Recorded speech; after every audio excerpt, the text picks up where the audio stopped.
सोचिए, युद्ध अभी शुरू भी नहीं हुआ है लेकिन मैदान में खड़े सेनापति पहले ही बिक चुके हैं।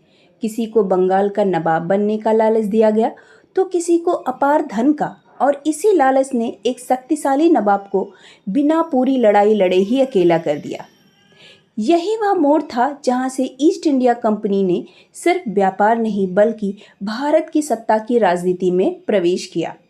नमस्कार एस्पिरेंट्स, आप देख रहे हैं जीएस मंत्रा क्लासेस। आज हम घटना चक्र से ईस्ट इंडिया कंपनी और बंगाल के नवाब चैप्टर 2 का सबसे अंतिम और सबसे महत्वपूर्ण भाग पढ़ने वाले हैं। तो चलिए बिना समय गंवाए अपने प्रश्न को लेते हैं। कल का एक प्रश्न जो आपसे पूछा था हमने, सबसे पहले उसे देखते हैं। बंगाल में ब्लैक होल की घटना किस नवाब के समय हुई थी? आपके पास ऑप्शन है अलीवर्दी खां, सजाउद्दीन, मीर कासिम और सिराजुद्दौला। इसका राइट आंसर होगा option D, Sirajuddaula. Sirajuddaula basically जो ब्लैक होल की घटना है उसी से संबंधित है। 20 जून 1756 को कलकत्ता में ये घटना घटित हुई और इस समय बंगाल का जो नवाब था वह सिराजुद्दौला था। हालवेल के अनुसार नवाब ने 20 जून की रात 146 अंग्रेज बंदियों को 18 फुट लंबे 14 फुट 10 इंच चौड़े कमरे में बंद कर दिया और अगले दिन हालवेल सहित मात्र 23 व्यक्ति जिंदा बचे थे। यह घटना इतिहास में ब्लैक होल के नाम से प्रसिद्ध है और इसी को काल कोठरी की त्रासदी भी कहते हैं। एग्जाम में पूछा भी गया है कई बार कि काल कोठरी की त्रासदी किससे संबंधित है, तो ब्लैक होल से संबंधित है। और कब हुआ था? तो ये 20 जून 1756 को हुआ है। इसकी जानकारी हमें कहाँ से मिलती है? तो हालवेल के द्वारा स्वयं इसका वर्णन किया गया है। और नेक्स्ट आगे क्वेश्चन हम लेते हैं 25 नंबर, क्योंकि जो आपका 21 है, 22 है, 23 है, 24 है वो ब्लैक होल की घटना से ही संबंधित है, जो कि हमने एक्सप्लेनेशन में देख लिया, इसलिए हम उसको स्किप करेंगे। नेक्स्ट क्वेश्चन है, निम्न में से किस तिथि को अंग्रेजों ने कलकत्ता पर पुनः अधिकार कर लिया है? आपके पास ऑप्शन है, ऑप्शन ए 10 फरवरी 1756, ऑप्शन बी 2 जनवरी 1757, ऑप्शन सी 4 मार्च 1757, ऑप्शन डी 3 अप्रैल 1757। आंसर सोचिए। राइट आंसर होगा ऑप्शन बी 2 जनवरी 1757 को। अंग्रेजों ने 2 जनवरी 1757 को कलकत्ता पर पुनः अधिकार कर लिया, जो कि सिराजुद्दौला ने जब घेरा डाला था उस समय उस क्षेत्र पर पूरा अधिकार कर लिया था। और फिर उसके बाद अंग्रेज़ वहाँ से भाग निकले थे और दोबारा से अंग्रेज़ों ने इसे 2 जनवरी 1757 को कलकत्ता पर अधिकार कर लिया। और अलीनगर की संधि के अनुसार, यहाँ पे कौन सी संधि होती है? अलीनगर की संधि होती है अंग्रेज़ों और सिराजुद्दौला के बीच में। अलीनगर की संधि के अनुसार नवाब ने अंग्रेज़ों को वह अधिकार पुनः प्रदान कर दिया जो उन्हें सम्राट फर्रुखसियर के फरमान द्वारा मिला हुआ था। यहाँ पर आपको एक फैक्ट और भी याद रखना है, यूरोपियों की तुलना मधुमक्खियों से की गई। किसके द्वारा ये की गई है? तो अलीवर्दी खां के द्वारा की गई। आपने इससे पहले के क्वेश्चन में इसे देखा, तो इसे याद रखिएगा, ये बार बार पूछा जा रहा है। इसे क्वेश्चन दिया हुआ है, कई सारे क्वेश्चन है, बट उसे हम डिस्कस ना करके हमने ये फैक्ट देख लिया, एक बार रिवाइज कर लिया। नेक्स्ट क्वेश्चन है, बंगाल के किस नवाब ने यूरोपियों की तुलना मधुमक्खियों से की? हमने आपको पहले ही बता दिया, अलीवर्दी खां। इसमें एक्सप्लेनेशन की ज़रूरत नहीं है, बट ये मोस्ट इम्पॉर्टेंट है, आगे भी आने की इसे संभावना है। किस भारतीय को प्रथम बार बंगाल का उप दीवान नियुक्त किया गया था? आपके पास ऑप्शन है राजा सिताब राय, मोहम्मद रजा खां, आसफ खां, दुर्गादास। आंसर सोचिए। इसका राइट आंसर होगा ऑप्शन बी, मोहम्मद रजा खां। यहाँ पे आपको थोड़ा सा ध्यान देना है, मोहम्मद रजा खां को रॉबर्ट क्लाइव ने प्रथम बार बंगाल का उप दीवान नियुक्त किया और बिहार में राजा सिताब राय। यहाँ पे थोड़ा ध्यान दीजिए, बंगाल देखिए, बंगाल इस पर कोई मात्रा नहीं है और रजा खां इस पर भी कोई मात्रा नहीं है, ठीक है। तो इससे आप अनुमान लगा सकते। देखिए, हमें याद रहता है कि सिताब राय और रजा खां को बनाया गया, लेकिन किसे बंगाल में किसे बिहार में बनाया गया, इसमें थोड़ा कन्फ्यूज़न होता है। तो यहाँ पे थोड़ा ट्रिक ध्यान रखना है। रजा खां बंगाल, इसमें कोई भी मात्रा छोटी की या बड़ी की नहीं है, तो रजा खां हो जाएंगे बंगाल के। बिहार में देखिए छोटी की मात्रा है, सिताब राय में भी सिताब में छोटी की मात्रा है। इससे क्लियर हो जा रहा है कि ये बिहार के सिताब राय हैं। बिहार में सिताब राय को और मोहम्मद रज़ा खां को बंगाल में। अब मुझे लगता है नहीं भूलेगा। इसमें कुछ फैक्ट है, उसे भी देख लेते हैं। जो प्रमुख दीवानी कार्यालय है मुर्शिदाबाद और पटना में स्थापित किया गया है। मोस्ट इंपॉर्टेंट है असिस्टेंट प्रोफेसर पीजीटी और जीडीसी और जीआईसी के लिए, इसे आपको ध्यान रखना है। दीवानी कार्यालय कहाँ बनाया गया? मुर्शिदाबाद और पटना में। अगस्त 1765 में इलाहाबाद की संधि के तहत कंपनी को बंगाल, बिहार, उड़ीसा की दीवानी प्राप्त हुई और यहीं से बंगाल में द्वैध शासन की स्थापना हो जाती है। द्वैध शासन का मतलब होता है जहाँ पे शासन तो दिख रहा है कि हमें प्रशासन किसी और के द्वारा किया जा रहा है, लेकिन वित्तीय नियंत्रण किसी और के पास है। जैसे आपने देखा कि बंगाल, बिहार, उड़ीसा की दीवानी मिल गई किसे? अंग्रेज़ों को मिल गई है, ठीक है। लेकिन यहाँ पे नवाब भी हैं, तो नवाब तो हमें लग रहा है कि हाँ वहाँ पे शासन कर रहे हैं, बट वित्तीय मामले जो हैं, दीवानी अधिकार जो है वो किसके पास चला गया? अंग्रेज़ों के पास चला गया। इसीलिए द्वैध शासन की जो विशेषता है बताई जाती है कि उत्तरदायित्व रहित अधिकार, मतलब आपके पास कोई उत्तरदायित्व नहीं है लेकिन अधिकार है, ठीक है। आप दिख रहे हो कि आप प्रशासन कर रहे हो, बट वास्तविक शक्ति आपके पास नहीं है। वास्तविक शक्ति किसके पास चली गई? अंग्रेजों के पास चली गई। तो यहाँ पे ये मोस्ट इंपॉर्टेंट है, याद रखना है कि ये द्वैध शासन की व्यवस्था की शुरुआत किसने की है? तो क्लाइव ने की है। इसके जनक कौन है द्वैध शासन के? तो लियोनल कार्टिस को माना जाता है। किसे माना जाता है? Lionel Curtis. Most important fact है, लियोनल कार्टिस को क्या माना जाता है? द्वैध शासन का जनक माना जाता है। भारत में द्वैध शासन की शुरुआत किसने की है? तो क्लाइव ने की है। द्वैध शासन की विशेषता क्या है? तो उत्तरदायित्व रहित अधिकार और अधिकार रहित उत्तरदायित्व। नेक्स्ट क्वेश्चन देखते हैं। 1717 ईस्वी के फरमान के द्वारा अंग्रेजी कंपनी को कौन सी सुविधा नहीं मिली? आपके पास ऑप्शन है 3,000 रुपये वार्षिक कर के बदले व्यापार की सुविधा। ऑप्शन बी, कोई अतिरिक्त चुंगी देने की आवश्यकता नहीं रही। ऑप्शन सी, कलकत्ता के आसपास अतिरिक्त जमीन लेने की अनुमति मिल गई। ऑप्शन डी, 3 साल बाद यही अधिकार अन्यत्र भी देने का आश्वासन दिया। ये पीजीटी 2010 में आया हुआ है और ऑप्शन से क्लियर हो जा रहा है कि इस तरह का हम ऑप्शन जो डी है इस तरह का कहीं पे भी हमें प्रावधान नहीं मिलता है, तो इजीली इसे आप एलिमिनेट कर सकते हैं, बट थोड़ा सा इसमें हम एक्सप्लेनेशन देख लेते हैं। तो राइट आंसर होगा इसका आपका ऑप्शन डी। कंपनी के एक योग्य चिकित्सक जिसका नाम है विलियम हैमिल्टन, इसने सम्राट फर्रुखसियर को एक प्राण घातक जो बीमारी थी उससे निजात दिलाया और उनकी सेवा से खुश होकर फर्रुखसियर ने 1717 में ईस्ट इंडिया कंपनी के लिए एक फरमान जारी किया। किससे खुश होकर? चिकित्सक जो फर्रुखसियर की सेवा की थी, जिसने एक फरमान जारी करता है और जिसके द्वारा पहला, इसमें 4 ऑप्शन है, बंगाल में कंपनी को 3,000 रुपये वार्षिक देने पर निःशुल्क व्यापार का अधिकार मिल गया। कहाँ पे? बंगाल में 3,000 वार्षिक देने पे। दूसरा, कंपनी को कलकत्ता के आसपास भूमि किराए पर लेने का अधिकार मिल गया। तीसरा है, कंपनी द्वारा बम्बई की टकसाल से जारी किए गए सिक्कों को मुगल साम्राज्य में मान्यता मिल गई। चौथा है, सूरत में 10,000 वार्षिक कर देने पर निःशुल्क व्यापार का अधिकार भी प्राप्त हो गया। नेक्स्ट क्वेश्चन लेते हैं। राज दरबार में भेजे गए ईस्ट इंडिया कंपनी के प्रतिनिधि के साथ कौन से सर्जन गए थे जो सम्राट फर्रुखसियर को उनके कष्टकारी रोग से मुक्त कराने के लिए प्रयत्नरत हुए? तो आपको अभी आपने एक्सप्लेनेशन में देखा, इसका राइट आंसर है option C, Hamilton. Next question है, बंगाल में मुक्त व्यापार का फरमान अंग्रेजों को प्राप्त हुआ। अभी इससे पहले के एक्सप्लेनेशन में हमने देखा है, ठीक है। ये कब प्राप्त हुआ है? मुक्त फरमान 1717 के द्वारा, क्या एक फरमान के द्वारा, फर्रुखसियर के फरमान के द्वारा मुक्त व्यापार करने का अधिकार अंग्रेजों को प्राप्त हो गया था। यहाँ पे भी एक एक्सप्लेनेशन की ज़रूरत नहीं है। आप देख रहे हैं इससे रिलेटेड क्वेश्चन बार बार आ रहे हैं, तो ये बहुत ही उपयोगी है आगे की परीक्षाओं के लिए, और इससे पहले भी कई परीक्षाओं में प्रश्न पूछे गए जो कि मैंने यहाँ पे नोट कर दिया है, आप इसे देख सकते हैं। नेक्स्ट क्वेश्चन है, सिराजुद्दौला के उपरांत अंग्रेजों ने बंगाल का नवाब किसे बनाया? आपने देखा कि प्लासी के युद्ध में सिराजुद्दौला को पराजित कर दिया जाता है और उसके बाद गद्दी पे कौन बैठता है? आपके पास ऑप्शन है मीर कासिम, मीर जाफर, निज़मुद्दौला, अली वर्दी खां। आंसर सोचिए। राइट आंसर होगा ऑप्शन बी, मीर जाफर।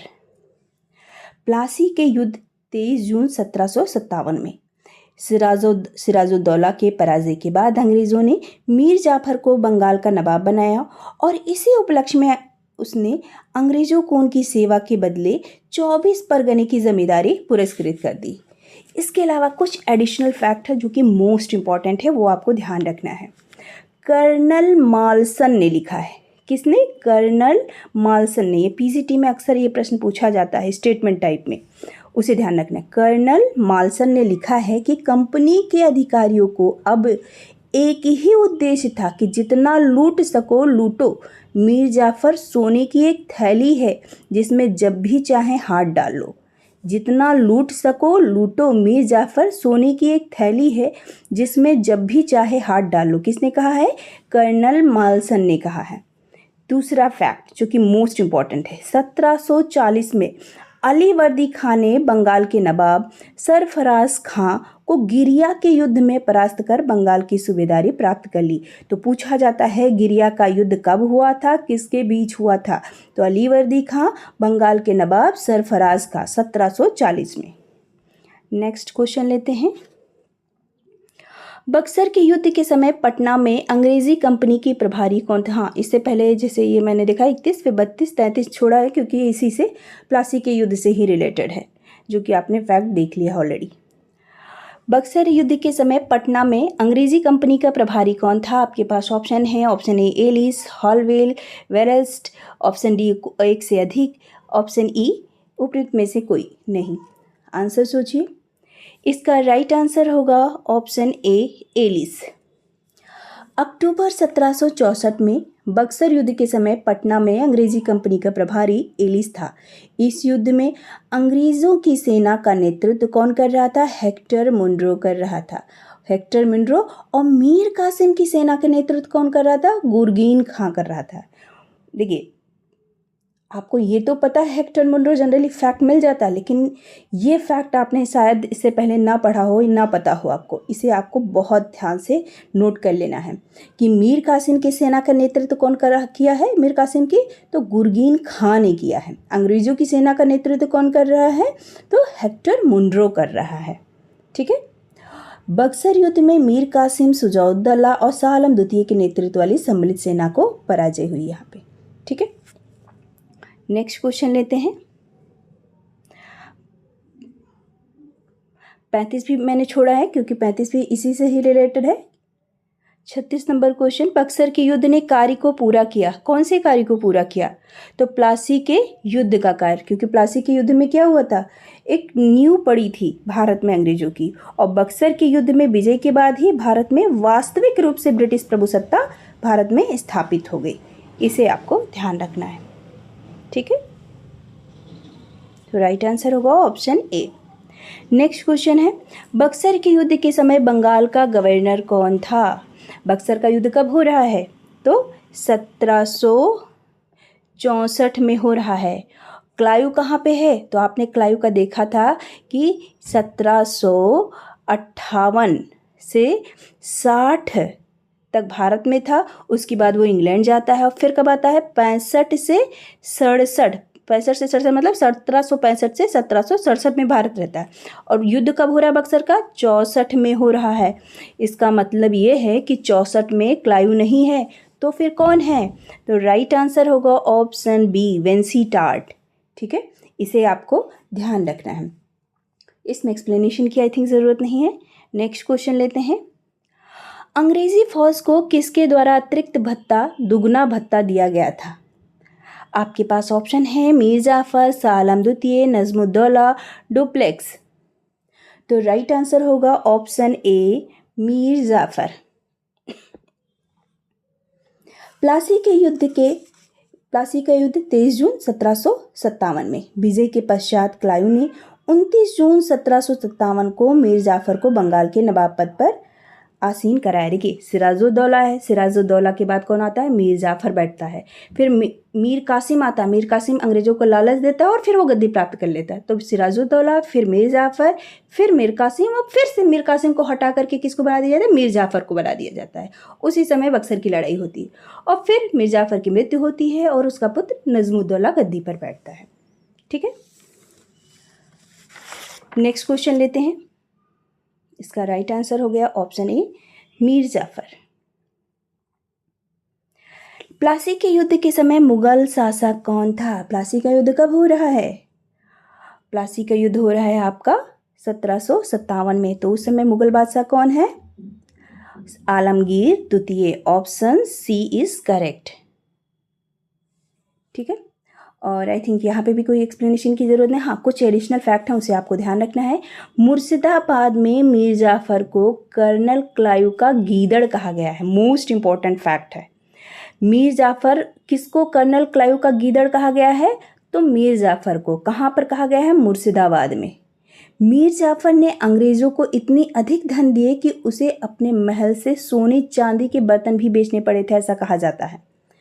मीर जाफर ने ही क्लाइव को मुगल सम्राट आलमगीर द्वितीय से उमरा की उपाधि प्रदान करवाई। तो उमरा की उपाधि कौन प्रदान करता है? आलमगीर द्वितीय प्रदान करता है।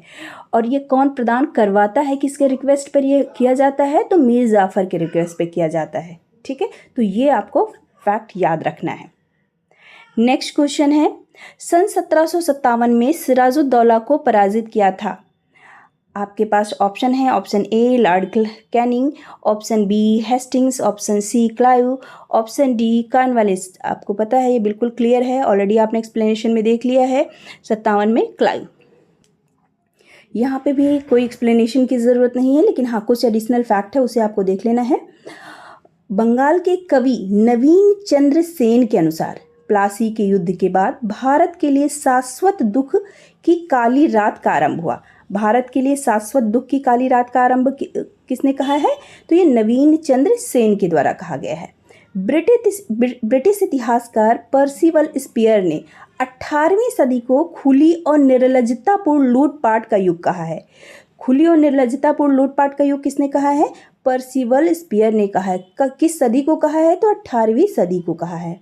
मीर कासिम ने अपनी सेना के आधुनिकीकरण के लिए एक जर्मन अधिकारी वॉल्टर रीनहार्ड, जिसे समरू भी कहा जाता है, की नियुक्ति की। तो ये मोस्ट इंपॉर्टेंट फैक्ट है।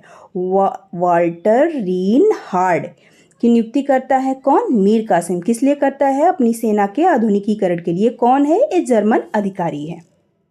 तो ये हो गया हमारा क्लाइव। नेक्स्ट क्वेश्चन लेते हैं।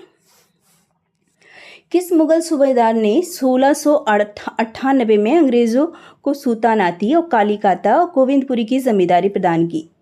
तो ये आपके पास ऑप्शन है, अजीम उस शान ने, अलीवर्दी ने, रज़ा खान ने, उपयुक्त में से कोई नहीं। राइट आंसर होगा ऑप्शन ए, अजीम उस शान ने। अजीम उस शान ने प्रदान की है। मैकाले लिखता है, कंपनी को प्रत्येक सेवक अपने आप को स्वामी समझता था। मैकाले क्या कहता है? कंपनी का जो प्रत्येक सेवक है अपने आप को स्वामी समझता है, और स्वामी अपने आप को कंपनी का ही रूप समझता था। इंपॉर्टेंट फैक्ट है। ठीक है, ये स्टेटमेंट किसने दिया है ये आपको याद रखना है। दूसरा यहाँ पर आपको फैक्ट मिलता है कि बंगाल में 1765 में द्वैध शासन की नींव क्लाइव ने रखी। इससे पहले हमने देखा, लेकिन अगर आपसे पूछा जाए कि समाप्त किसने किया, तो 1772 में वॉरेन हेस्टिंग्स ने इसे समाप्त कर दिया। 1765 में द्वैध शासन का नींव रखती है, क्लाइव के द्वारा रखी जाती है। 1772 में वॉरेन हेस्टिंग्स इसे समाप्त कर देता है। नेक्स्ट क्वेश्चन है, बंगाल सेना के उच्च जातीय सिपाहियों को उच्च जातीय भाड़े के सैनिक किसने कहा? मोस्ट इंपॉर्टेंट फैक्ट है, मोस्ट इंपॉर्टेंट। कई बार ये प्रश्न पूछा गया है और आगे की परीक्षाओं के लिए भी ये इंपॉर्टेंट है, तो इसे आपको ध्यान रखना है। और इसका राइट आंसर होगा option C, Charles Napier. Charles Napier ने कहा है, ये स्टेटमेंट दिया है। और कुछ स्टेटमेंट आपको यहाँ पे और ध्यान रखना है जो कि आपकी परीक्षा के लिए बहुत ही इंपॉर्टेंट है। बर्क ने क्या कहा है क्लाइव को? बड़ी बड़ी नींवें रखने वाला। क्या कहा है? बड़ी बड़ी नींवें रखने वाला क्लाइव को किसने कहा है? बर्क ने कहा है।